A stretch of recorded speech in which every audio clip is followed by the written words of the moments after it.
오늘은요, 우리가 너무나도 잘 아는 오병이어 사건입니다. 이 오병이어 사건 속에는 세 사람이 등장합니다. 첫 번째는 빌립, 두 번째는 안드레, 세 번째는 한 아이가 등장합니다. 오늘 이 시간에는 이 세 명을 통해서 예수님께서 우리에게 말씀하고자 하는 뜻이 있습니다. 교회 안에 여러 가지 신앙인이 있는데 이 세 명이 대표적인 사람들입니다. 이 세 명을 통해서 우리가 어떤 신앙인이 되어야 할지 오늘 이 시간 말씀을 통해서 살펴보도록 하겠습니다.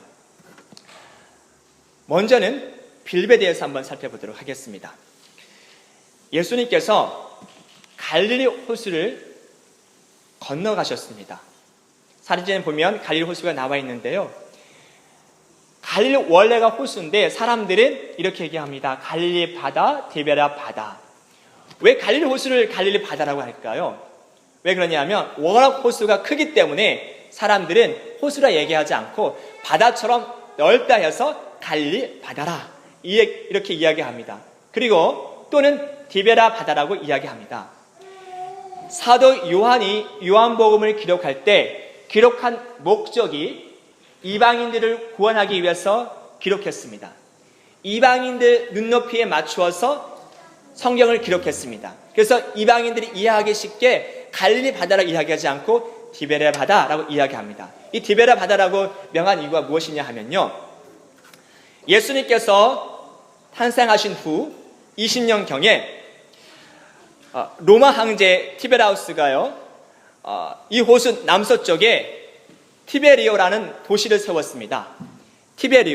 이 티베리아라는 도시를 기념하기 위해서 디베라 바다라고 명하기도 합니다. 예수님께서 이 갈릴리 호수를 건너가셨습니다. 건너가시고 어디로 올라가셨냐면 산으로 올라가셨습니다. 산. 성도 여러분, 성경을 보실 때요, 산이 나오면 꼭 주목해서 한번 보십시오. 왜 그러냐 하면 성경 속에서 산의 의미는 아주 특별한 의미가 있습니다. 예를 들면 아브라함이 이삭을 바칠 때 어디서 바쳤죠? 모리아산에서 바쳤죠. 모세가 십계명을 어디서 받았죠? 시내산에서 받았죠. 그리고 예수님께서요, 설교를 하는데 우리가 흔히 산성수훈 설교라고 합니다. 아주 주옥 같은 설교를 하시죠. 산에서 하셨습니다. 그리고 12 제자를 선택했을 때 마가복음 3장 13절에 이런 표현을 합니다.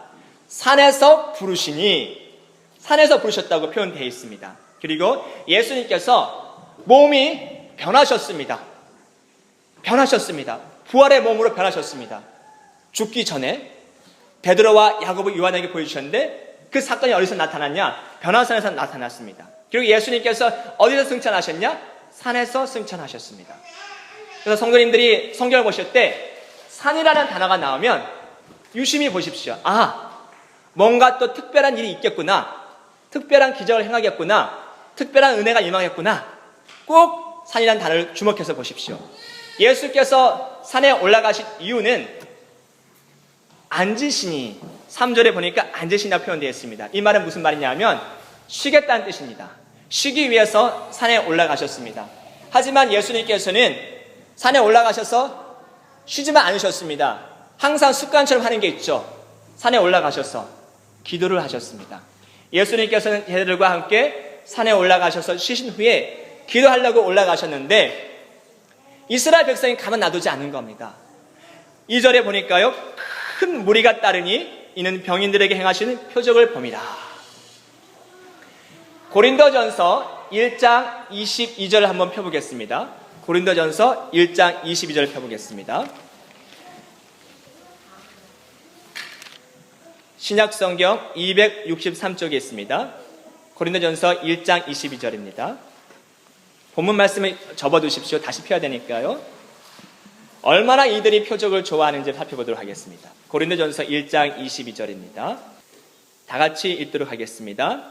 유대인은 표적을 구하고 헬라인은 지혜를 찾으나. 유대인들은요, 늘 표적만 찾아요. 신비로운 일만 찾아요. 헬라인은 지혜를 찾는데 유대인은 표적을 찾는데요. 그만큼 이스라엘 사람들이 표적을 너무나 좋아했습니다. 예수님께서 사역하실 때 수많은 표적을 보고 이스라엘 사람들이 몰려오는 거예요. 근데 성도 여러분, 예수님께서 지금 산에서 올라가셔서 쉬실 때 사역하신 지 몇 년 되셨을까요? 성경 퀴즈입니다. 혹시 아시는 분이 계십니까? 6장에 예수님께서 산에서 쉬실 때 사역하신 지 몇 년쯤 되셨을까요? 2015년 1월 초에 요한복음을 강의하면서 예수님께서 3년 동안 사역하셨던 근거가 요한복음에 나온다고 했습니다. 그 근거로 6월절이 3번 나왔다고 했습니다. 3번. 오늘 6장에 나오는 6월절은요, 두 번째 6월절입니다. 두 번째 6월절. 대충 감 잡으시죠? 예수님께서 2년 정도 사역하시고 산에서 쉬실 때에 수많은 무리들이 몰려왔습니다. 그 2년 동안 얼마나 많은 기적을 행했겠습니까? 이스라엘 백성이 그걸 본 거죠. 그 표적을 보고 열심히 쫓아다녔습니다. 근데 예수님은요, 쉬시기 위해서 산에서 앉으셨기 때문에 사람 같으면 귀찮은 마음 품을 수 있잖아요. 귀찮게 또 쫓아왔어. 내가 딴 데로 숨어야 되겠다. 그럴 수 있잖아요. 근데 예수님은요, 귀찮아하지 않으셨어요. 본인도 쉬셔야 되는데 예수님은 완전한 하나님인 동시에 완전한 인간의 몸을 입고 있었기 때문에 인간처럼 힘들고 어렵고 피곤했거든요. 쉬셔야 됨에도 불구하고 그 사람들의 필요를 생각했어요. 저렇게 큰 무리가 나한테 오는데 저 무리들이 무엇을 필요로 할까? 그 무리들 먼저 걱정했던 분이 바로 예수님입니다. 예수님은 이렇게 사랑이 많으신 분이십니다. 그럴 때 예수님께서 빌립에게 뭐라고 말씀하시냐면 이렇게 말씀하십니다. 빌립에게 본문 말씀 6장 5절에 보면요, 예수께서 눈을 들어 큰 무리가 자기에게 오는 것을 보시고 빌립에게 이르시되 우리가 어디서 떡을 사서 이 사람들로 먹게 하겠느냐 하시니, 예수님께서 걱정하는 거예요. 수많은 무리가 오는데 아마 그 무리가 올 때가 식사 시간 전후였나 봐요. 예수님께서 걱정하는 거예요. 자식의 부모를 걱정하듯이 배고플 텐데, 밥 안 먹었을 텐데 막 걱정하신 거예요. 그래서 빌립에게 물어봅니다. 빌립아, 이 수많은 사람들을 위해서 어디서 떡을 살까? 분명히 예수님께서는 어디서 떡을 살까 물어봤는데 빌립은 뭐라고 대답하냐면 이렇게 대답합니다. 7절 말씀 읽도록 할까요? 본문 7절 말씀입니다. 성경 말씀을 펴시기 바라겠습니다. 본문 7절 말씀 다 같이 읽겠습니다. 빌립이 대답하되 각 사람으로 조금씩 받게 할지라도 200데나리온의 떡이 부족하리이다. 예수님은 돈의 금액을 물어보지 않았어요. 어디서 살까 장소를 물어봤는데 빌립은 동문서답을 해요. 장소를 얘기하는 게 아니라 막 계산하는 거죠. 지금 이 사람 대략 5,000명이니까 1인당 얼마면 차차차 계산하니까 200데나리온 돈이 필요하다. 예수님, 장소가 중요한 게 아닙니다. 200데나리온 돈이 필요합니다. 그런데 200데나리온이 있어도 이 사람들에게 떡을 다 줄까 말까 합니다. 결국 이 말은 어떤 뜻입니까? 불가능하다는 얘기죠. 예수님, 장소가 중요한 게 아니라 우리 수중에 돈도 없거니와 돈이 있어도 떡을 살 수가 없습니다. 결국 이 사람들 배불리 먹을 수 있는 그것은 불가능합니다. 예수님께서 말씀하신 것은 잘못 말씀하신 겁니다. 이렇게 도리어 빌립이 예수님에게 지적해주고 있는 거예요. 근데 성도 여러분, 그러면 예수님이 왜 빌립에게 물어보셨을까요? 제자가 많잖아요. 11제자가 있잖아요. 베드로, 야고보, 요한 또 시작해서 많은 제자들이 있는데 왜 빌립에게 물어보셨을까요? 신학자들은 두 가지로 추측합니다. 첫 번째는 제자들 각자 맡은 바 임무가 있습니다. 예를 들면 가룟 유다는 돈을 관리했죠. 그와 마찬가지로 빌립은 식사를 담당한 제자였을 거다. 그래서 예수님께서 빌립에게 물어봤을 거다. 그러니까 첫 번째 추측이고요. 두 번째 추측은 무엇이냐 하면 빌립이 어느 지역 출신이냐 하면 벳세다 출신입니다. 벳세다. 지금 요한복음에는 오병이어 기적을 일으킨 장소가 정확히 나와 있지 않지만 누가복음에 보면요, 누가복음 9장 10절로 12절에 보면 정확히 나와 있습니다. 벳세다 근처에 있는 빈들이라고 나와 있습니다. 예수님께서 빌립이 벳세다 출신이기 때문에 빌립에게 물어본 거죠. 빌립아, 너 이 지역 사람이지? 이 지역에 가게가 어디 있는지 다 알지? 빵집이 어디 있는지 알지? 성경에서 나와 있는 떡은요, 요즘 성경으로는 이렇게 나옵니다. 빵이라고 나옵니다. 그래서 제가 중간에 빵과 떡을 얘기해도 다 똑같은 음식이구나 혼돈하지 마십시오. 빵으로 이해하시면 좀 편할 것 같습니다. 빌립아, 너 이 지역 사람이지? 떡집이 몇 개 있는데 알잖아. 어디서 사면 좋겠니? 베스다 출신이기 때문에 예수님께서 빌립에게 물어봤다. 그런 추측이 있습니다. 근데 이것은 그냥 추측일 뿐이고요. 한 가지 분명한 사실이 있습니다. 예수님이 왜 빌립에게 물어보셨냐 하면 한 가지 분명한 사실. 본문 말씀 6절 다 같이 보도록 하겠습니다. 본문 6절입니다. 다 같이 읽도록 하겠습니다. 이렇게 말씀하시면 친히 어떻게 하실 것을 아시고 빌립을 시험코자 하십니다. 아멘.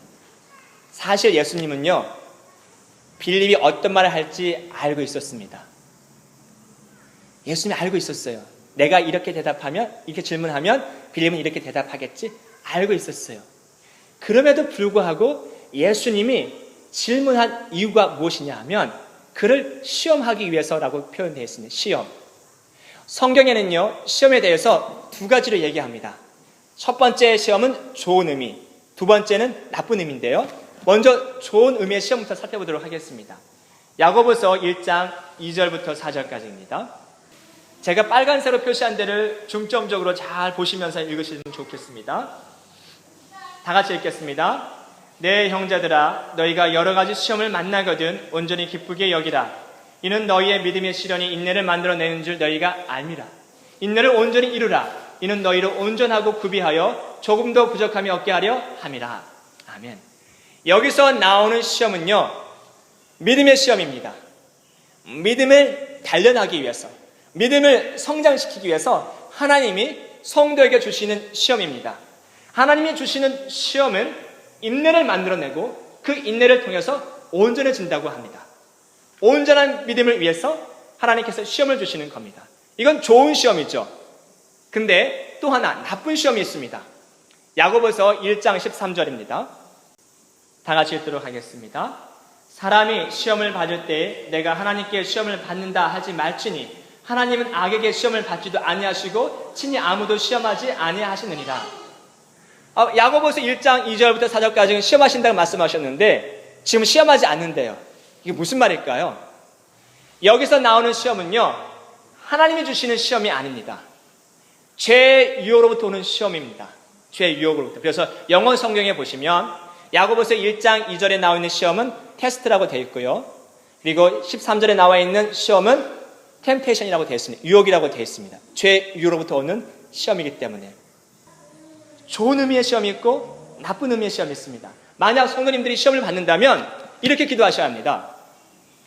하나님, 내가 지금 무엇 때문에 시험을 받는 겁니까? 하나님이 저에게 주시는 시험입니까? 죄로부터 오는 시험입니까? 이걸 분명히 알 필요가 있는 이유가 무엇이냐 하면요, 만약에 하나님으로부터 오는 시험이면 기뻐하고 즐거워해야 합니다. 왜냐하면 내 믿음을 단련시키기 위해서, 나에게 큰 축복을, 은혜를 허락해 주시기 위해서 연단하시는 것이기 때문에. 근데 반대로 죄로부터 오는 시험이라면, 죄로부터 오는 유혹이라면 어디서 무엇부터 잘못되었는지 돌이켜 회개해야 합니다. 그렇지 않고서는 그 시험을 이길 수 없기 때문에 그렇습니다. 만약 성도님 가운데 시험을 받는 성도님이 계시다면 성령 하나님을 의지하면서 기도하십시오. 성령 하나님, 내가 왜 이런 시험을 당하는지 구체적으로 알게 해주십시오 라고 분명하게 그 이유를 아셔야 합니다. 그러면 빌립을 예수님께서 지금 시험하셨습니다. 이 시험은 나쁜 시험일까요? 좋은 시험일까요? 좋은 시험이겠죠. 왜냐하면 예수님이 지금 그의 믿음의 단련을 위해서 하시는 거기 때문에. 빌립은요, 믿음이 굉장히 연약한 사람입니다. 현실적인 사람입니다. 계산적인 사람입니다. 자기 상식으로 이해되지 아니하면 믿지 않습니다. 자기 상식으로 이해가 되지 아니하면 믿음의 고백을 하지 않습니다. 예수님은요, 예수님 마음 가운데 기대하는 마음이 있었어요. 기대하지 않았다면 물어보지도 않았겠죠.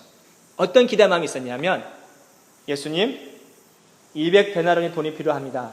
이 말을 듣기 원한 것이 아니라 예수님이 물어봤을 때, 예수님이라면 여기 있는 돌로도 떡을 만들게 할 수 있지 않습니까? 굳이 왜 장소를 찾습니까? 이 자리에서 떡을 만들어 주십시오. 이런 믿음의 고백을 듣고 싶었어요. 물론 예수님이 어떤 말을 할지 알았지만 그런 기대감이 있었기 때문에 물어보신 거예요. 만약 기대감이 없다면 그래, 내가 너에게 괜히 물어봤어. 내가 그럴 줄 알았어. 그런 말을 하셨을 텐데 그런 말을 하지 않으셨어요. 성도 여러분, 예수님은요, 우리에게 기대하는 마음이 있어요. 어떤 마음이냐면 우리가 믿음의 고백을 하기 원해요. 어떤 환경 가운데서도 예수님만을 바라보면 믿음의 고백을 하기 원해요. 예수님, 나는 할 수 없지만 예수님을 할 수 있는 것을 난 믿습니다. 이런 믿음의 고백을 하기 원해요. 믿음의 고백이 왜 중요하냐면 이 믿음의 고백을 통해서 믿음의 행동이 나오고 믿음의 행동을 통해서 믿음의 열매를 거두게 돼요. 대표적인 사람이 있죠. 바로 갈렙입니다. 성경 말씀 여호수아서 14장 9절부터 보도록 하겠습니다. 14장 9절입니다. 다 같이 한 목소리 읽도록 하겠습니다. 그날에 모세가 맹세하여 가로되 내가 나의 하나님 여호와를 온전히 쫓았은즉 내 발로 밟는 땅은 영원히 너와 내 자손이 기업이 되리라 하였나이다. 이제 보소서, 여호와께서 이 말씀들을 모세에게 이르신 때로부터 이스라엘이 광야에 행하신 이 45년 동안을 여호와께서 말씀하신 대로 나를 생존케 하셨나이다. 오늘날 내가 85세로 돼 모세가 나를 보내던 날과 같이 오늘날 오히려 강건하니 나의 힘이 그때나 이제나 일반이라. 싸움에나 추입에 감당할 수 있사온즉 그날에 여호와께서 말씀하신 이 산지를 내게 주소서. 당신도 그날에 들으셨거니와 그곳에는 아낙 사람이 있고 그 성읍들은 크고 견고할지라도 여호와께서 혹시 나와 함께 하시면 내가 필경 여호와의 말씀하신 대로 그들을 쫓아내리이다. 여호수아가 여분의 아들 갈렙을 위하여 축복하고 헤브론을 그에게 주어 기업을 삼게 하며. 성도 여러분, 하나님께서 이스라엘 백성에게 가나안 땅을 주셨습니다. 그 가나안 땅은 어떤 땅이냐? 젖과 꿀이 흐른 너무나 아름답고 기름진 땅입니다. 하지만 그곳에는 7 족속이 있었습니다. 이 7 족속들은요, 굉장히 힘이 셌습니다. 성도 견고했습니다. 무시무시했습니다. 그 중에서도 가장 견고하고 싸움을 잘하는 사람 중에 한 사람이, 백성 중에 한 백성이 누구냐? 헤브론 산지에 사는 아낙 자손들입니다. 이스라엘 백성이 하나님 명령에 따라서 가나안 땅을 정복했지만 온전하게 다 정복하지 못했습니다. 몇몇 지역을 남겨두었습니다. 그 지역 중에 하나가 바로 헤브론 산지입니다. 워낙 싸움을 잘하고 그들이 살고 있는 성읍도 견고했기 때문에 엄두가 나지 않는 겁니다. 그 모습을 보고 갈렙이요, 이스라엘 지도자인 여호수아에게 이렇게 얘기합니다. 헤브론 산지를 나에게 주십시오. 85세 된 할아버지가 젊은 청장년도 점령하지 못하는 그 헤브론 산지를 할아버지가 85세입니다. 이 산지를 내게 주소서. 그러면서 뭐라고 얘기하냐면 오래전에 하나님께서 우리에게 말씀하셨습니다. 이 땅을 주시겠다고 말씀하셨습니다. 하나님이 우리와 함께 하겠다고 말씀하셨습니다. 나는 그 하나님을 믿습니다. 이 갈렙은요, 보시면 뭐라고 되어 있냐면요, 10절에 보니까 이제 보소서 여호와께서 이 말씀을, 갈렙은 지금요 말씀을 붙잡고 나가는 거예요. 이스라엘 백성과 대조되죠. 이스라엘 백성은 항상 표적만을 보고 예수님을 쫓아다녔어요. 표적이 나쁘다는 게 결코 아닙니다. 신앙의 기본 기초가 무엇이냐 하면 표적이 아니라 말씀이라는 거예요. 신앙의 기초가 표적이면, 표적을 행하지 않으면 교회를 등지고 예수님 곁을 떠나게 되었습니다. 이스라엘 백성 보십시오. 예수님이 십자가 달려 돌아가셨을 때 그렇게 표적을 행하던 예수님을 쫓아다니던 이스라엘 백성이 다 떠나지 않지 않습니까? 흩어지지 않습니까? 하지만 갈렙은요, 말씀을 붙잡고 살아왔기 때문에 수십 년이 지나도 그의 믿음이 흔들리지 않았어요. 말씀을 갈렙은 말씀을 붙잡고 선포했습니다. 하나님이 함께 하신다고 하셨기 때문에 우리는 이 산지를 점령할 수 있습니다. 분명하게 점령할 수 있습니다. 걱정하지 마십시오. 믿음의 고백을 하지 않습니까? 결국 어떻게 됐습니까? 85세 된 할아버지가 헤브론 산지를 점령했습니까? 못 점령했습니까? 점령했습니다. 그 땅을 차지했습니다. 믿음의 고백을 하는 사람은 믿음의 행동을 하게 되어 있습니다. 믿음의 행동을 하는 사람은 믿음의 열매를 또한 거두게 되어 있습니다. 그래서 예수님께서는 제자들에게 믿음의 고백을 늘 듣고 싶어 했어요. 베드로가 주는 그리스도시요 살아계신 하나님의 아들이십니다, 이 고백을 했을 때 얼마나 예수님이 기뻐했나요? 뛸 듯이 기뻐했잖아요. 믿음의 고백은 예수님을 기쁘게 하고 예수님을 흥분되게 만듭니다. 그러므로 성도 여러분, 성도님 입술 가운데 믿음의 말만, 믿음의 고백만 하는 손님 되시기를 예수 그리스도를 간절히 축원합니다. 두 번째입니다. 어떤 사람이냐 하면 이 빌립이요, 굉장히 현실적인 사람이잖아요. 예수님에게 예수님 안 돼요, 못 해요, 돈도 없는데 어떻게 저 사람들을 먹여요, 이렇게 현실적으로 대답했다면 두 번째 이제 안드레가 등장하는데요. 이 안드레는 어떤 사람이냐 하면 굉장히 터프한 사람입니다. 안드레의 형이 누군지 아십니까? 성경에 나와 있는데 베드로입니다. 네, 맞습니다. 베드로입니다. 베드로 성격 천방지축이죠. 베드로 성격은요, 일단 일을 저지르고 보는 성격이에요. 뒷수습 생각 안 해요. 일단 저지르고 그 다음에 나 이렇게 하면 안 되는데, 그런 성격이 소유자예요. 근데 안드레도 이 형 성격을 좀 본받았던 것 같아요. 좀 있는 것 같아요. 이 안드레는요, 빌립이 막 계산기로 예수님 이거 도저히 안 되겠는데요, 이렇게 두들기고 있을 때 안드레는 사람을 찾아다녔어요. 그리고 한 아이를 데리고 왔습니다. 도전적인 사람이에요. 아주 진취적인 사람이에요. 문제를 두려워하지 않아요. 문제 속에서 분명히 해결할 수 있을 거야, 그런 긍정적인 마인드를 갖고 살아가는 사람이에요. 근데 안드레가 이 아이를 데리고 왔을 때요, 그 마음 가운데 내가 이 아이를 데리고 가면 이 아이를 통해서 예수님은 5,000명을 먹이고 충분히 먹이고 그렇게 놀랍도록 역사하실 거야, 그런 믿음을 가지고 예수님을 찾아갔던 것은 결코 아닙니다. 그렇게 온전한 믿음의 소유자는 아니었습니다. 안타깝지만 그 안드레는 어떤 믿음의 소유자였냐면요, 요한복음 6장을 펴겠습니다. 본 말씀이죠. 6장 9절입니다. 6장 9절. 6장 8절부터 보겠습니다. 6장 8절부터 9절까지 다 같이 읽도록 하겠습니다. 제자 중 하나 곧 시몬 베드로의 형제 안드레가 예수께 여짜보되 여기 한 아이가 있어 보리떡 5개와 물고기 2마리를 가졌나이다. 그러나 그것이 이 많은 사람에게 얼마나 되겠삼나이까. 9절에 보니까요, 그것이 이 많은 사람에게 얼마나 되겠삼나이까. 안드레가 아이를 데려오긴 했어요.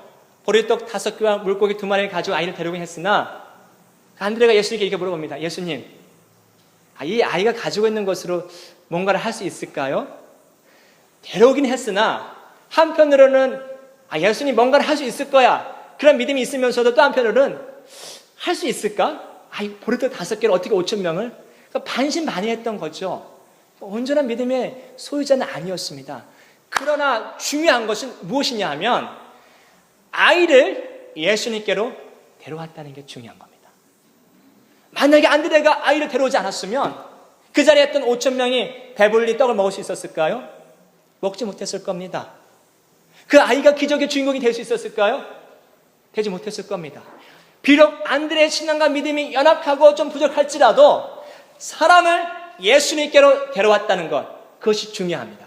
안드레는 어떤 사람이냐? 사람으로 하여금 일을 하게 만드는 그런 사람이었습니다. 사람으로 하여금 헌신하게 만드는 그런 사람이었습니다. 성도 여러분, 우리 신나는 교회 성도님들이 그런 사람 됐으면 좋겠습니다. 용기를 잃고 낙심하고 절망한 사람들에게 용기를 주는 사람, 예수님을 모르는 사람에게 예수님을 자랑해서 예수님께로 인도하는 사람, 이게 얼마나 멋진 삶입니까? 예수님이 얼마나 기뻐하시겠습니까?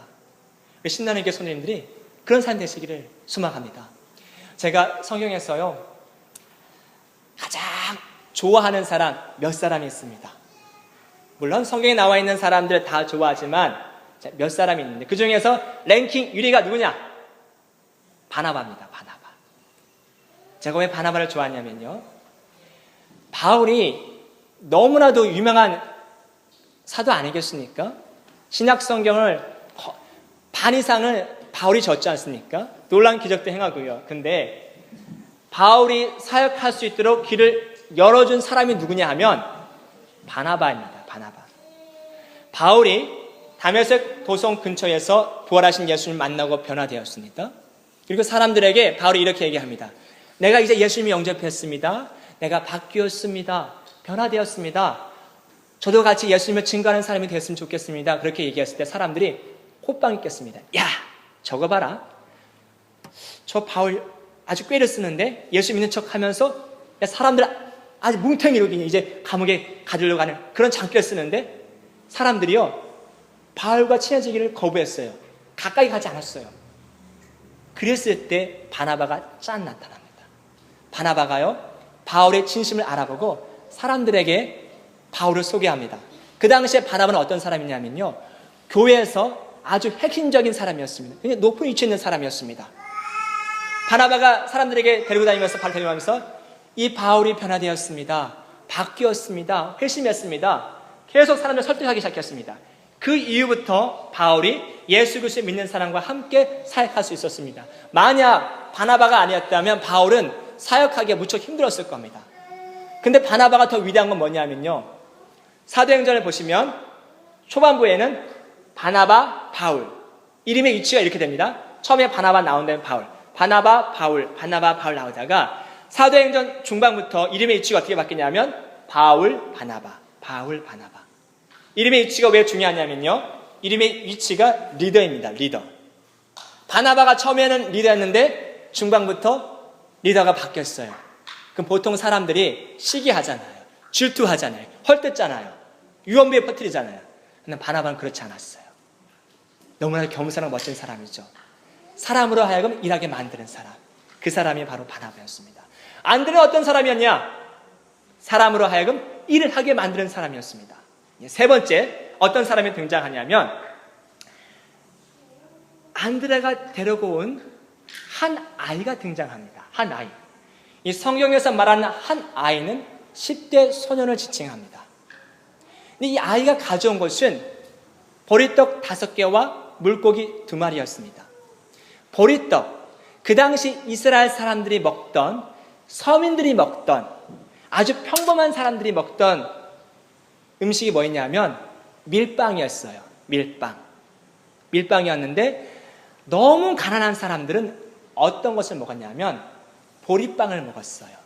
그러니까 이 소년이 가져온 보리떡은 굉장히 가난한 사람들이 먹는 떡이에요. 우리가 흔히 말하는 별 볼 일 없는 음식입니다. 근데 이 소년이요 떡을 5개를 가져왔어요. 5개. 원래는 한 끼에 보리빵 3개를 먹거든요. 근데 이 소년은 떡을 5개 가져왔어요. 아마 엄마가 손이 큰 것 같아요. 우리 정성희 집사님처럼 손이 큰 것 같아요. 애야 3개만 먹으면 배고프지 5개 먹어라. 다른 사람이 2끼 먹을 것 이 소년에게 그냥 한 끼에 줬어요. 손이 그냥 컸던 것 같아요. 보리떡 5개를 가져왔어요. 근데 보리떡 5개를 먹으면서 왜 물고기를 먹냐 하면 우리가 떡만 먹으면 빵만 먹으면 목이 막 메이잖아요. 목이 답답하잖아요. 그럴 때 물고기를 먹으면요 그 목 메임 현상이 사라진다고 합니다. 그래서 보리떡을 먹을 때 물고기와 이렇게 같이 해서 먹는데요. 이 소년이 가져온 보리떡은요 누가 봐도 정말 보잘것없는 떡입니다. 아주 가난한 사람들이 먹는 그런 음식입니다. 근데 중요한 것은 그 떡은 이 아이의 전부였다는 겁니다. 이 아이가 배를 채우기 위해서 그 아이가 가져온 전부였습니다. 비록 보잘것없는 떡이었지만 이 아이의 값진 희생을 통해서 만약 이 아이가 예수님 달라고 했을 때 예수님 저 이거 주기 싫은데요? 예수님 이거 제 거예요. 만약 그랬다면 5천명 어떻게 먹였을까요? 예수님이 이 안 줘! 강제로 뺏었을까요? 그렇게 하진 않았을 거예요. 이 아이가 결단을 했어요. 자기 전부를 바쳤어요. 남이 봤을 때는 별 볼 없는 떡이라 할지라도 예수님 손에 붙들마 되니까 어떻게 되냐면 5천명을 먹이는 5천 생명을 살리는 5천명의 배를 배불리게 하는 귀한 음식으로 바뀌었어요. 성도 여러분, 예수님 손에 붙들마 되면 이렇게 놀랍도록 우리의 삶이 변화됩니다. 제가 이 말씀을 보면서요 무엇을 깨달았냐면 우리의 삶이 이렇게 바뀔 수 있겠다. 보리떡처럼 내 삶이 값어치가 없고 다른 사람이 조롱하고 에이 뭐 저 집사님 저 선생님 뭘 하겠어, 에이, 당신이 뭘 배운 게 있다고 이렇게 손까지 할지라도 우리의 삶이 예수님 손에 온전히 붙들바 되면 5천 생명을 살리는 5천 가정을 살리는 귀한 삶으로 바뀔 수 있겠다.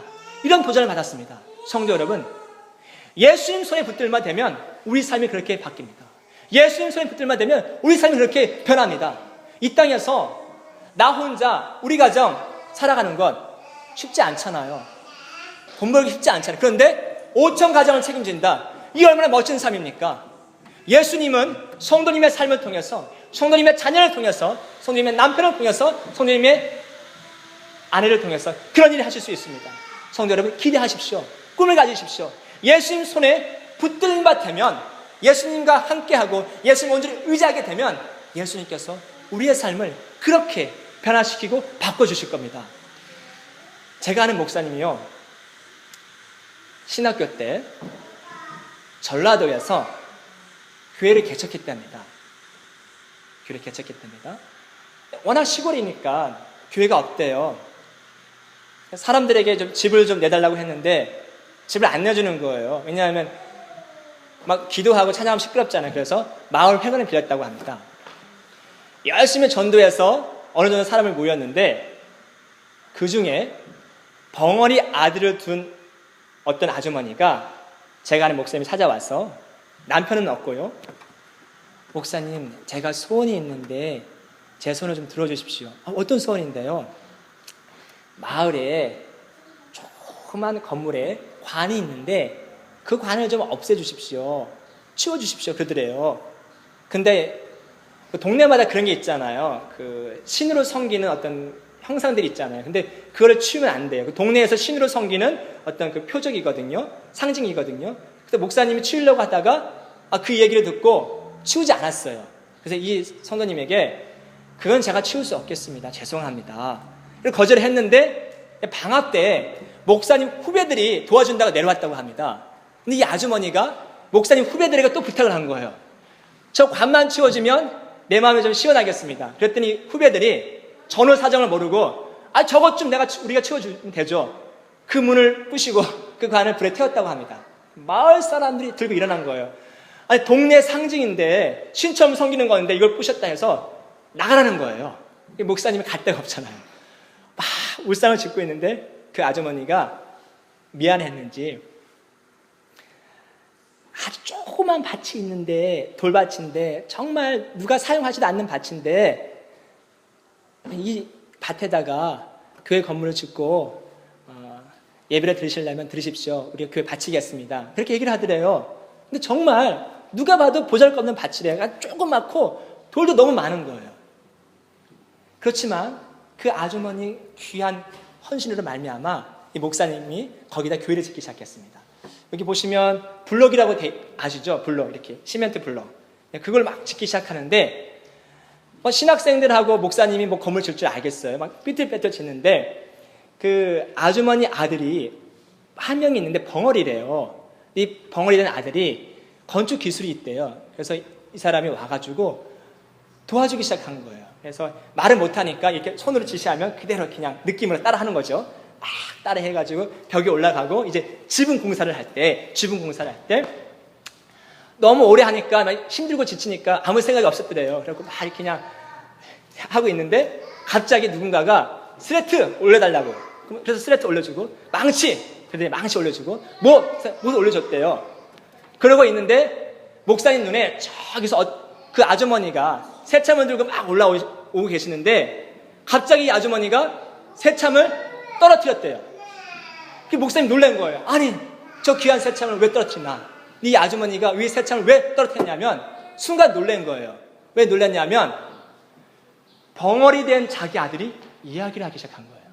스레트, 망치, 거기 있는 사람을 모르는 거예요. 아무 생각이 없어요. 말한 벙어리도 아무 생각 없고 거기 도와주는 사람 아무 생각 없고, 너무 더우니까 그냥 시키는 대로 하는 거예요. 근데 엄마가 깜짝 놀란 거예요. 내 아들이 말한다고. 어떻게 됐겠어요? 상상해 보십시오. 난리가 났어요, 동네가요. 그리고 이제 그 아들이 결혼까지 하는 그런 일들이 일어났는데요.